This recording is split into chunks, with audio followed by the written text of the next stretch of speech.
Welcome back, everybody. Alan Aguirre's here. How are you? I'm doing fantastic, thank you. Good to see you. Haven't seen you in a long time. It has been a while. I had no idea that you wrote a book. Finally got it done. Put a timeline on it, deadline, got it done. Yeah. There's the book, and that's Alan Aguirre on the front. Who did the cartoon version. Who did the cartoon? A friend of mine in LA that does caricatures. He's great. Sent it to me. A couple of clients saw it and thought I should roll with it. I think that's fantastic. Thanks. Looks great. Yeah.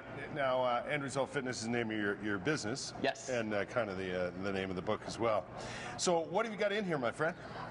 Everything you need for beginners, intermediate, advanced. It touches up on motivation, which is a key aspect. Establishing what your goals are. We touch up on fitness, nutrition, the whole package. Okay. When you talk about motivation, what is it you zero in on? I try to find out exactly what the client's goal is and figure out what a really measurable goal is, and more importantly, set a realistic, measurable goal. A lot of clients' goals are to lose 50, 60, 70 pounds, but after they sit down with me and I establish their weight, their BMI, and more importantly, their body fat percentage, maybe they actually don't necessarily need to lose that amount of weight. It's more they need to like tighten tone and lose a certain amount of body fat percentage. But oddly enough, that may actually happen in the end. Exactly. Right? Sometimes the end result is they need to actually lose 40, 50, 60, 100 pounds. We actually have it may just happen that way, right? Exactly. Because I think your goals have to be realistic, and I think a number of short-term goals is more attainable. Exactly. Than the long-term sort That's of one thing we definitely touch upon in the book as well, is we set realistic, measurable goals. So we set the long-term goals, and then we have weekly and sometimes even bi-weekly fitness assessments. So you can see those small little changes along the way, which can keep you motivated towards achieving that long out-term goal. Right. The meal plans you put in here, there's several of them, right? You name it.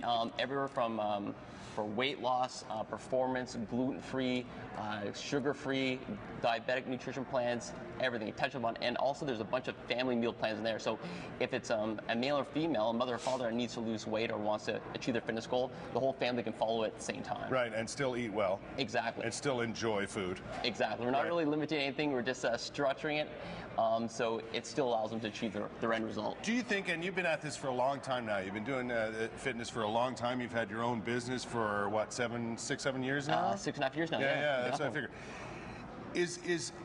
Is getting your head around the eating plan and that whole food issue, is that the biggest obstacle that faces people? Nutrition is a big component.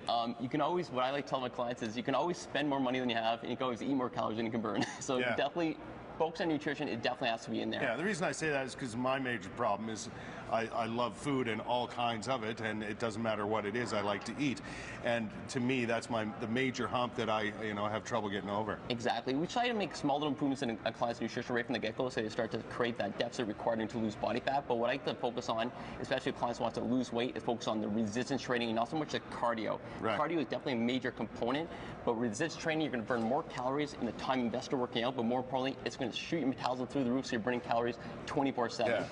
I know you're a believer in the idea that you don't have to spend hours upon hours every day in the gym to get results. Like you understand that 45 minutes should be enough time. Actually, some of my clients, some of my greatest success stories actually only work out 25 to 30 minutes, maybe 3-4 times a day. In one spurt. Exactly. Right, and when we say spurt, we mean high energy workout, right? High intensity workouts to get in, stimulate as much muscle as we can per single exercise, and more importantly, per single workout to really spike the metabolism. Yeah.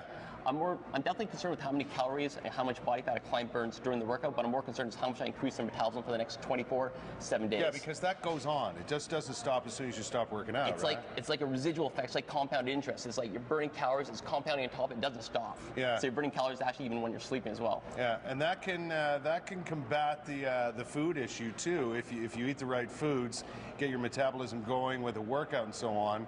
In the end. Exactly. At the end of the day, what we need to do is, in order to lose 1 pound of body fat, we need to create a caloric deficit of 3,500 calories. If you're relying to create that caloric deficit of 3,500 calories exclusively just from cardio, you're going to be running for a long time. Yeah, So exactly. what you want to do is to resistance training, stimulate those muscles to really create a large caloric burning while you're stimulating those muscles, but more importantly, increase your metabolism for the next 24 to 48 hours. Yeah, and those that resistance training and so on, mixed in with cardio, whatever that cardio might be, really gives you that look that you want. And you know, it's going to tone the muscle, sculpt the muscle, create a larger calorie burning effect. The only time I recommend cardio as the #1 component is if a client's goal is to get ready for a marathon, half marathon, or something very cardio specific. Right. But if it's to lose weight, tone up, and get better health, resistance training always first, and then if you have the luxury of some extra time on your hands, cardio on top of that. excellent. By the way, how can people get the book? They can always come right to the studio, right downtown Laurier, and Result Fitness, or it's doing very well on Amazon.com Is it and really? Amazon.ca. Good for you. Fantastic. And ResultFitness.ca is the website, by the way. I'm going to get me a copy of this book here, Jeff Hopper. Maybe you and I, Jeff Hopper, could get one of these books. You know, we could get one each, Jeff Hopper. I like the idea of high-intensity short workouts. And Yes, because we're time sensitive. And it continuing to help you while you sleep. I know. Yeah. Imagine that, your metabolism working for you while you sleep. Greatest idea ever.